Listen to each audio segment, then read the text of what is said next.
Chapter 16. Now Korah, the son of Issachar, the son of Kohath, the son of Levi, and with Dathan and Abiram, the sons of Eliab, and On, the son of Peleth, sons of Reuben, took men, and they rose up in the face of Moses, with certain of the children of Israel, 250 men. They were princes among the congregation, the elect men of the assembly, men of renown.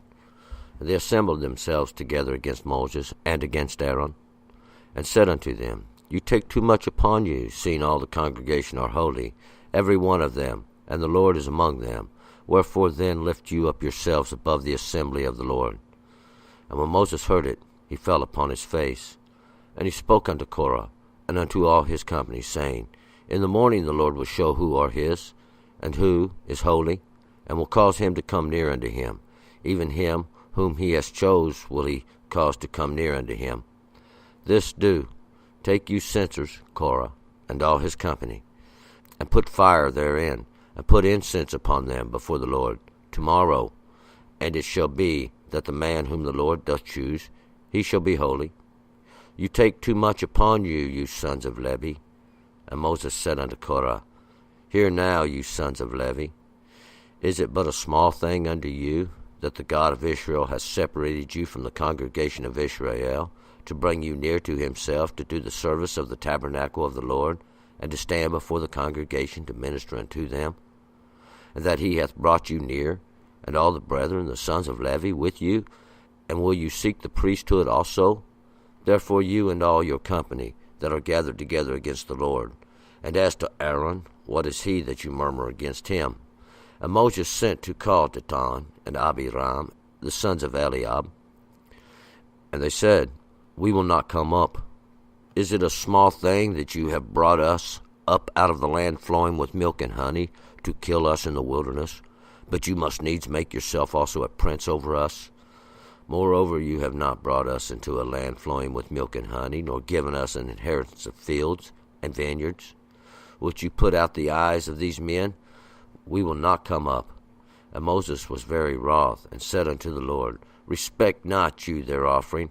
I have not taken one ass from them, neither have I hurt one of them.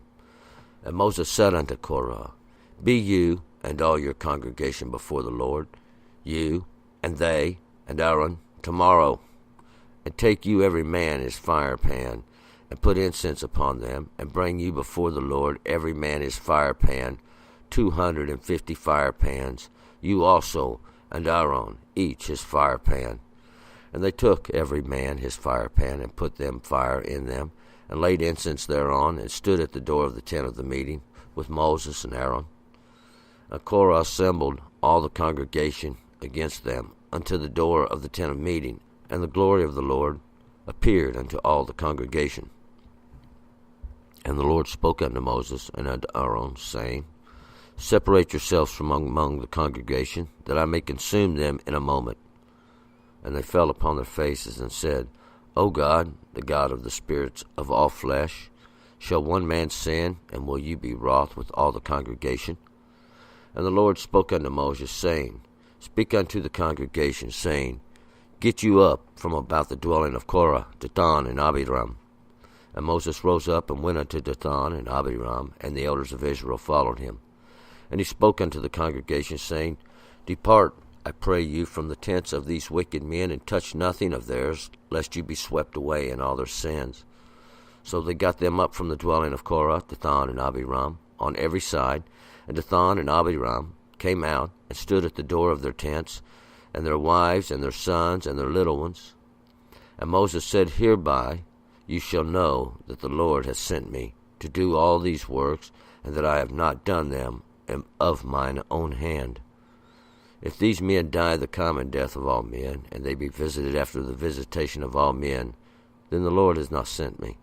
But if the Lord make a new thing, and the ground open up her mouth, and swallow them up with all that appertain unto them, and they go down alive into the pit, then you shall understand that these men have despised the Lord. And it came to pass, as he made an end of speaking of all these words, that the ground did cleave asunder that was under them, and the earth And the earth opened up her mouth, and swallowed them up, and their households, and all the men that appertain unto Korah, and all their goods. So they and all that appertained to them went down alive into the pit, and the earth closed upon them. And they perished from among the assembly. And all Israel that were round about them fled at the cry of them. For they said, Lest the earth swallow us up. And fire came forth from the Lord, and devoured the 250 men that offered the incense. All right, let's go back up to verse 1. We have the story of Korah, and of course Korah is the one that makes himself bald, or the one who is going to be the one that takes away his glory, in a sense, removes his own glory, giving a position and throwing it away to try to get a better one, you might say. We're going to pick it up here.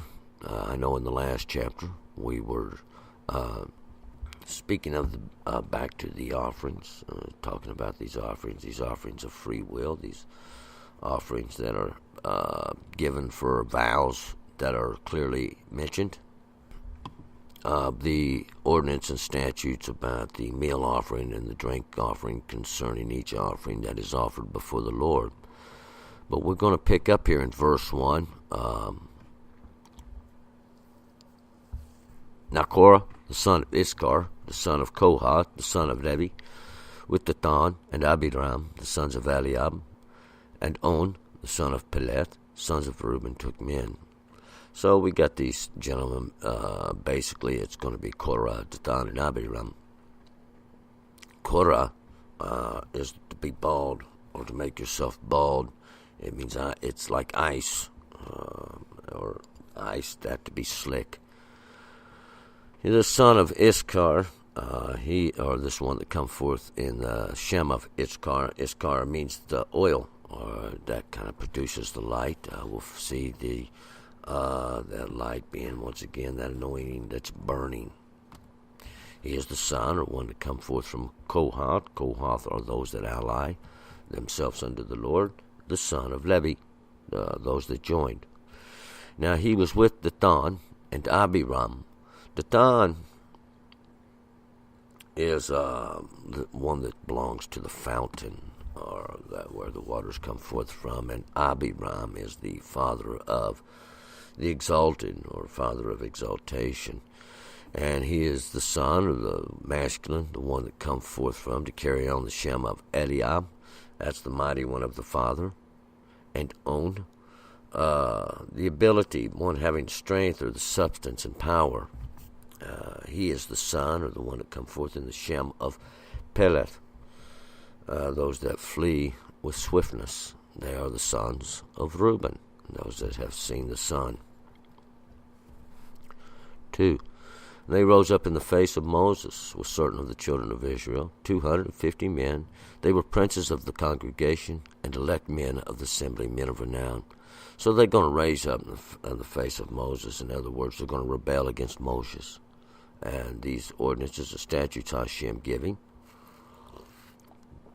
And they're going to come forth with these certain men, about 250 men. And we're going to get to witness the judgment here and the grace and the law, or this divine knowledge among men. Because these men were princes of the congregation. They were elect men of the assembly, men of renown, men who were well known. They wasn't just a bunch of average men, but these were men that had positions and were well known and renowned. 3. And they assembled themselves together against Moses and against Aaron, and said unto them, You take too much upon you, seeing all the congregation are holy, every one of them, and the Lord is among them. Wherefore then lift you up yourselves above the assembly of the Lord.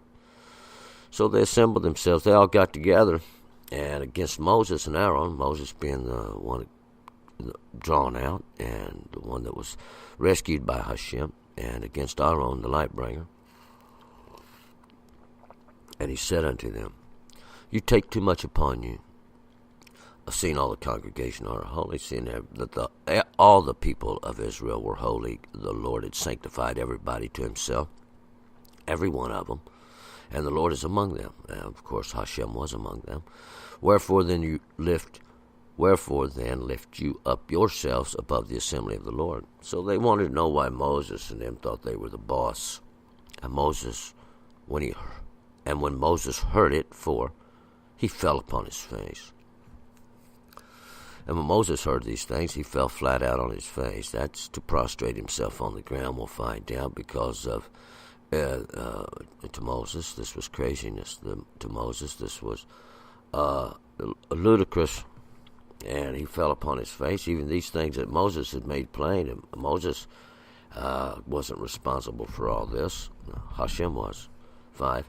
And he spoke unto Korah and unto all his company, saying, In the morning the Lord will show who are his and who is holy, and will cause him to come near unto him. Even him whom he may choose will he cause to come near unto him. So he spoke unto Korah, Korah being the one who has removed his glory, and unto all his company, those that were with him, those that accompanied him, saying, In the morning, of course, that's going to be when the sun's coming up on the next day, the Lord, Hashem, will show who are his. So then it will be known, he's going to make it known, unto who is holy, those that are separated and sanctified unto him. He will cause him to come near unto him. The Lord will draw him near. Whoever he chooses, the Lord will draw him near. This is the way he works, and the Lord does have mercy on whoever he chooses. 6. This do, take you censers, Korah and all his company. So this do. This is what Moses says. I will tell. Take you censers. Of course, these censers are going to be these fire pans. Korah was the one who had made himself bald. 7. And put fire therein, and put incense upon them before the Lord tomorrow. And it shall be that the man whom the Lord doth choose, he shall be holy. You take too much upon you, you sons of Levi, and put fire therein. So they're going to take these censers, and they're going to put their fire in them, and put their incense upon them before the Lord tomorrow, because we know the Lord has done commanded nobody to offer a strange incense, and only ones that can offer the strange incense is the priesthood. They've been sanctified or separated for that purpose. And it shall be the man whom the Lord does choose, he shall be holy. He shall be the one that's sanctified or separated unto the Lord, belonging to, being property of the Lord. Because you take too much upon you, you sons of Levi. And Moses returns the accusation unto him about loading yourself with too much burden. These ones that have joined. 8. And Moses said unto Korah, Hear now, you sons of Levi. So Moses is going to speak unto the Korah, this one that is bald, this one that's got his glory removed. Listen, you sons of Levi, those that join. 9. Is it but a small thing unto you that God of Israel has separated you from the congregation of Israel, to bring you near to himself, to do the service of the tabernacle of the Lord, and to stand before the congregation to minister unto them? Is it just a little thing? Doesn't it mean anything to you that the strength of of Israel, the mighty one of Israel, the one that contends with the mighty one, has even separated you from the congregation of Israel, drawed you out, separated you, give you a different position, even made you to do the service of the tabernacle, to carry these things, and to stand before the congregation to minister unto them, given that right to help and assist in the ministry. 10. And that he hath brought you near, and all your brethren, the sons of Levi, with you, and will you seek the priesthood also? And that the Lord, Hashem, has brought you near, and all your brethren, all those of the similar understanding, these sons of Levi, those that have joined with you, and you seek the priesthood also, and now you want to be the one that stands before the Lord as well. It's not enough that you've given something to do, a position, and then you want the position. 11. Therefore you and all your company that are gathered together against the Lord, And as to Aaron, what is he that you murmur against him? So now now you and all your company that are gathered against the Lord, because that's who you gather against, not wanting to observe what Hashem has said already.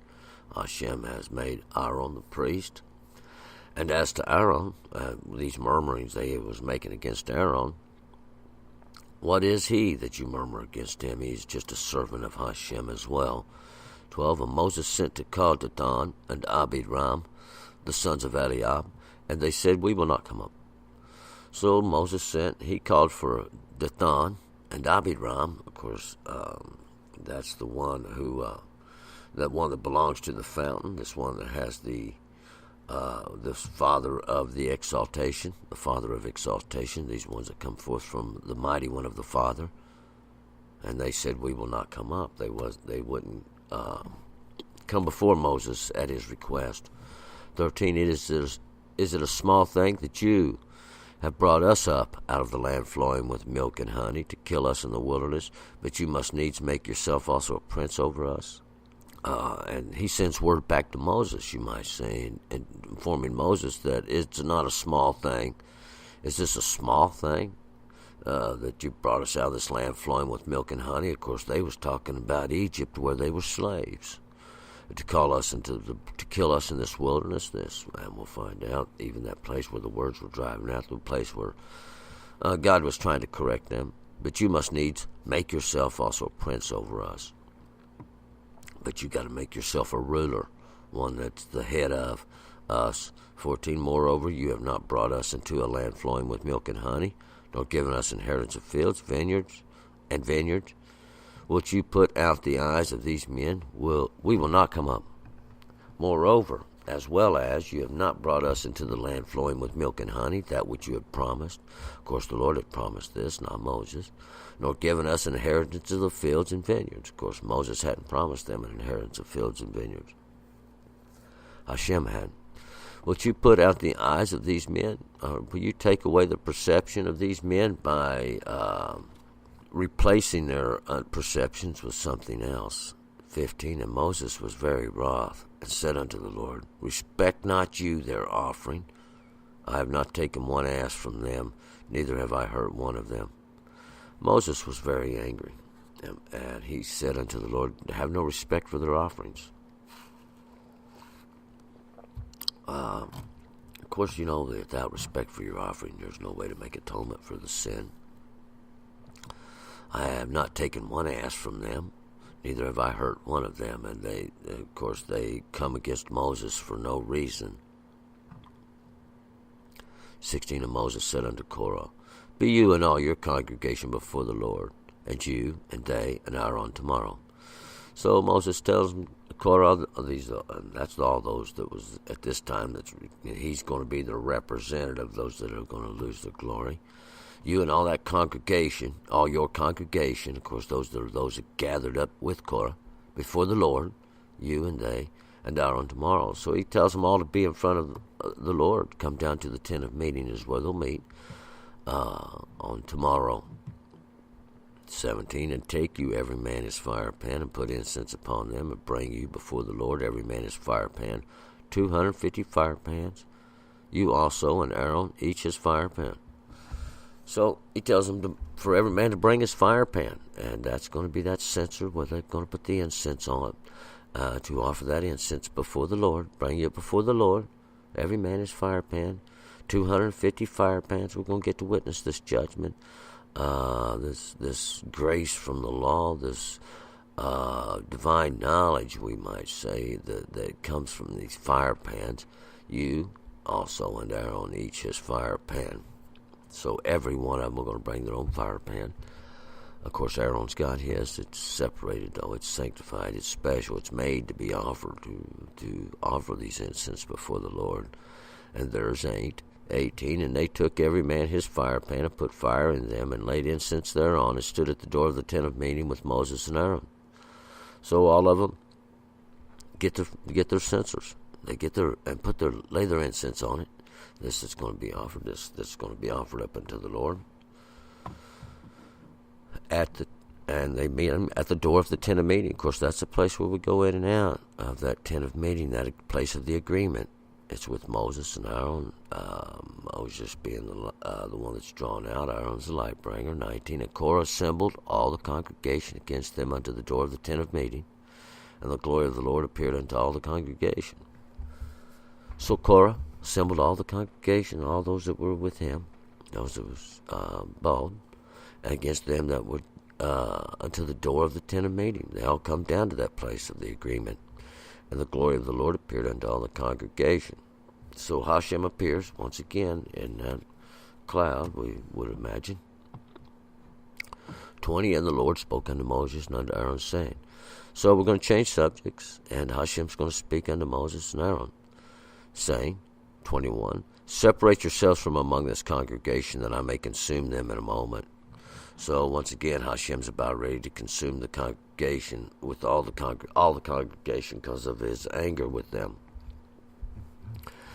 And he commanded Moses and Aaron to separate themselves, get out from among them. 22. And they fell upon their faces and said, O God, the God of the spirits of all flesh, shall one man sin, and will you be wroth with all the congregation? So they fell upon their faces once again, these things which they have made plain, want to humble themselves, and they say, O God, this strength, the mighty one of all the spirits of all flesh, because we know the Lord's in control of all these things. If one man sin, wilt you be wroth with everybody, all the congregation? Now, because of the sins of one man and his incitings, you're going to hold this against everybody. Of course, sometimes this is what happens. One person can cause a whole lot of trouble for everybody. Now, we're going to change subjects, but you know, everybody's not responsible for the sins. You don't have to follow the crowd. Often the crowd are following somebody, and he may be going to get him in trouble. We're going to change subjects here. 23. And the Lord spoke unto Moses, saying, once again, Hashem's going to speak unto the one drawn out. 24. Speak unto the congregation, saying, get you up from about the dwelling of Korah, Dathan, and Abiram. So tell the congregation now, get you from about them, come out from around them, from about that dwelling or that place they inhabit. Those that make themselves bald, those that remove their glory, Dathan, those that belong to the fountain, or that water that's flowing, and the ones that are the father of exaltation, the father of height. 25. And Moses rose up and went unto Dathan and Abiram, and the elders of Israel followed him. So Moses rose up, he got up, and he went. He went to Dathan, the one that belongs to the fountain, and this father of exaltation, and all the elders of Israel followed him. They went with him behind as well. 26. And he spoke unto the congregation, saying, depart, I pray you, from the tents of these wicked men, and touch nothing of theirs, lest you be swept away in all their sins. And Moses says to the congregation, that's to everybody, saying, depart, I pray you, from the tents or these abodes of these wicked men. Don't be part of what they're doing. Touch nothing of theirs. It's defiled. They've made themselves defiled, and lest you be swept away in all their sins. Lest you be swept away even by the memory of their sins, these things which they have done. 27. So they got them up from the dwelling of Korah, Dathan and Abiram on every side, and Dathan and Abiram came out. And Dathan and Abiram came out, stood at the door of their tents, with their wives and their sons and their little ones. So they got them up. Everybody took off from the dwelling of Korah, from around those that were bald, those that had removed their glory, from those that belonged to the fountain, and those that were the fathers of exaltation, the father of exaltation on every side, all from around them. And Dathan and Abiram come out. And this one that belongs to the fountain, or these waters, and Abiram, they come out, they stand at the door of their tents, where they go in and out of that place, That's their abode, their abiding place, with their wives, the reflection of their understanding. The sons, these ones are going to continue in their Shem, and all their little ones, all their seed. And Moses said, Hereby you shall know that the Lord has sent me to do all these works, and that I have not done them of mine own mind. And Moses, the one that was drawn out, says, This is how you're going to know that the Lord sent me to do these things. I've not done them of my own mind. I ain't made this stuff up. 29. If these men die the common death of all men, and be visited after the visitation of all men, then the Lord has not sent me. If these men, and he's talking about those that have made themselves bond, those that have come forth from that fountain, that's one of a father of exaltation. We'll find out. We're drawing a parallel here. If they die a common death, then the Lord has not sent me. 30. But if the Lord makes a new thing, the ground opens up her mouth and swallows them up, and all that appertains unto them, and they go down alive into the pit. Then you shall understand that these men have despised the Lord. But now if the Lord does a new thing, and if the ground opens up, of course the ground's the good old earth, opens up her mouth and swallows them up, we'll find out they're just consumed by the natural ordinance of things, with everything that pertains to them, and they go down alive into the pit. Well, the pit is the grave. Pit is a grave, and to go down into it while you're still alive is a little bit different than most men do. Most men die, and then they put them in the pit, the hole. That's where you grave, where you go down in when you're dead. But to go down into it alive just ain't normal. Then you shall understand these men have despised the Lord. Of course, they went down into it as soon as they despised the Lord. 31, and it came to pass, as he made an end of speaking all these words, that the ground did cleave asunder that was under them. And as soon as Moses had got done speaking these words, the ground, that's the good old earth, did cleave asunder, break up from beneath them. That what they were standing on wouldn't support them any longer. And that's what was under them, their support, the earth. 32, those things of flesh, and the earth opened up her mouth and swallowed them up in their households, and all the men that appertain unto Korah, and all their goods. And the earth opened up her mouth. The earth swallowed them up. Of course, they didn't have nothing to stand on. Their households and all the men that appertains unto Korah, those that were bond, those that lost their glory, all their goods, everything they had was gone. 33, so they and all that appertained to them went down alive into the pit, and the earth closed up upon them, and they perished from among the assembly. So they and everything they had went down alive into the pit, that place of the grave, and the earth closed up upon them. They perished from among them. They was gone. They just wasn't here anymore. 34. And all Israel that were round about them fled at the cry of them, for they said, Lest the earth swallow us up. And all Israel that were round about them, everybody, that's those that face adversity, took off. They didn't want to be part of it, but they thought they might be. And they was afraid the earth was going to swallow them up as well. 35, and fire came forth from the Lord, and devoured the 250 men that offered the incense. And then the fire, the judgment that come forth from the Lord. And he devours that 250 men. And we got to witness the judgment there, and that grace that come from the law, which the Lord, all those that were the Lord commanded to get away from them. Those that did had the mercy, and those that didn't got the judgment. A little bit of divine knowledge there for men, especially those that offer incense. That strange fire before the Lord. You can't do that. We're going to pick the rest of this story up in Numbers chapter 17. Turn and return.